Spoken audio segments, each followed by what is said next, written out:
The Continental Gambit. A Machiavellian chess essay on the reordering of global power. Men judge more by the eye than by the hand, for everyone can see, but few can feel. Niccolò Machiavelli. The board. At the start of the 21st century's third decade, the international system resembles a late, Cold War endgame played on a distorted board. The United States still holds material superiority, military reach, financial depth, cultural influence, but it no longer controls tempo. Europe is rich but strategically dependent. Russia is powerful but isolated. China is productive but insecure. This is a position ripe not for attack, but for reconfiguration. The decisive move is not a check, but a positional sacrifice. Move 1.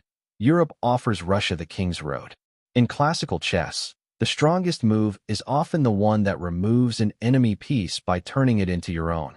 Europe's offer to integrate Russia into the EU framework, gradually, conditionally, institutionally, is precisely such a move.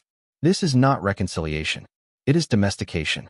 By binding Russia into European markets, standards, and legal gravity, the security dilemma dissolves.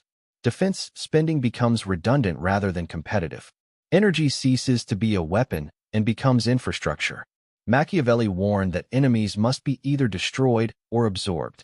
Europe chooses absorption, not out of benevolence, but because containment has failed and conquest is impossible. Russia, once feared as a revisionist power, becomes a status quo stakeholder.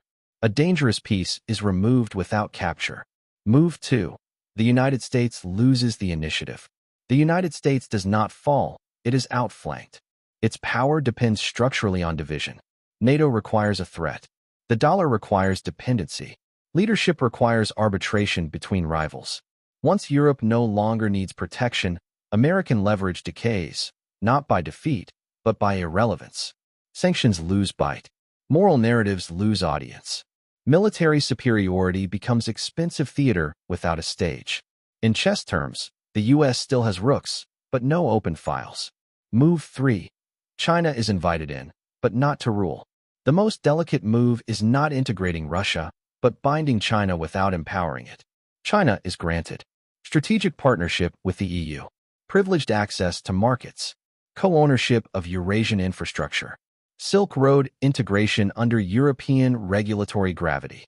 But China is denied voting power, security primacy, rule-setting authority. This is Machiavellian containment by inclusion. China is not opposed, it is embedded. As Machiavelli observed, ambition unchecked becomes dangerous, but ambition channeled becomes useful.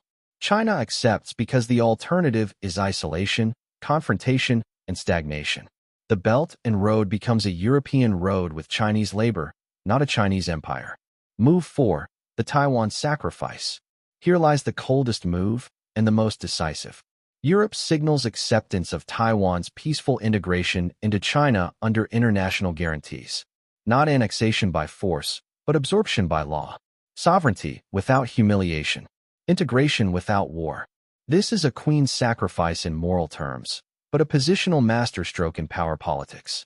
With Taiwan removed from the board, the Indo-Pacific War narrative collapses.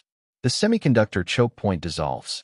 The last credible U.S. casus belli disappears. Machiavelli understood that some territories are not worth defending if defending them destroys the state. Europe trades symbolism for stability and wins the game. China, relieved of its greatest insecurity, no longer needs haste, paranoia, or militarization. A satisfied power is a predictable power. The mid-game, U.S. counterplay fails. The United States attempts disruption. Atlantic blocks. Financial pressure. Ideological warfare. Peripheral crises. None succeed decisively. Why? Because integration neutralizes coercion. A system that produces growth does not fracture easily. A partner who benefits does not defect lightly. America delays the outcome but cannot reverse it. In chess terms, it forces checks, but no perpetual. The endgame, a continental order. 25 years on, the board is quiet. Europe is the system architect. Russia is a stabilized insider. China is a constrained partner. The U.S. is an offshore balancer, not a referee. Currencies reflect power without drama. Euro for Eurasian settlement. Yuan for production and trade. Dollar for the Atlantic sphere. There is no hegemon, only equilibrium.